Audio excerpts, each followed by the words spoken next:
Hello everyone. Karon ra jud ko nakabalita nga naa na di ay People's Plaza diri sa Pagadian. Ha? O di ba? Bastang indutag yun. Halika, baniko ninyo kay pangtanaw nato musulod ta sa People's Plaza diri sa Pagadian. Kontra oh, turo oh. People's Plaza mga kaibigan, ano? Kung sulayan nga mosulod ta. People's Plaza. First time daw ni siya. First time ko ang kasulod ani nga maulan, no? So ulan-ulan man din siya ka everyone. So makita mo sulod ta. Tanaw nato sa ug maud to mga ka everyone, ni sulod di ay ta sa People's Plaza. Ali, ubani ko ninyo kay atong tan-awon kung unsa ang naa sa sulod. First time di ay ko diri magsuroy-suroy. Oh. Nindot man di ay diri sa sulod. O di ba?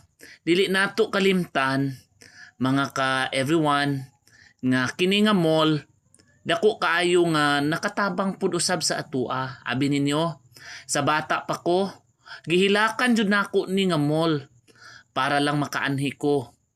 No? Mabunalan pa ko, makusian pa ko sa kuang mama. Kay ngano, madungog lang nako ang People's Plaza diri sa Pagadian. Grabe na gyud akong hinilak kay ngano panalagsara kaayo ang makaanhi diri sa sulod. Oh. So mo na karon nagsuroy-suroy ko, akong gitan-aw ug akong gihuna-huna tung gamay pa ko nga mao nitong mall nga samtang bata pa ko makasuroy-suroy ko. O di ba? Ali mo ubani ko ninyo.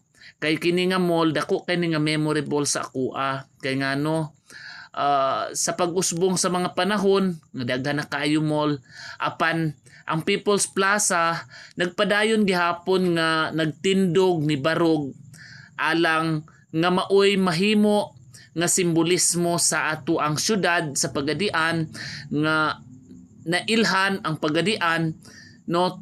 Usa siya sa saksing buhi nga unsa kanindot ang Pagadian City. Busa mga katawhan sa Pagadian, labi na sa Zamboanga del Sur, dili nato kalimtan ang usa ka mall nga maoy nakapakila sa ngalan nga adunay Pagadian City. Kay ang usa ka city dili mahimo kung wala gyud na say mall.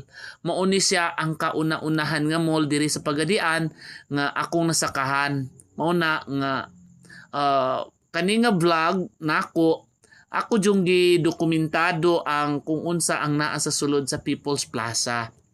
Para ma-reminisce pud nako ang kabataan nga hilak-hilakan gyud nako ni siya.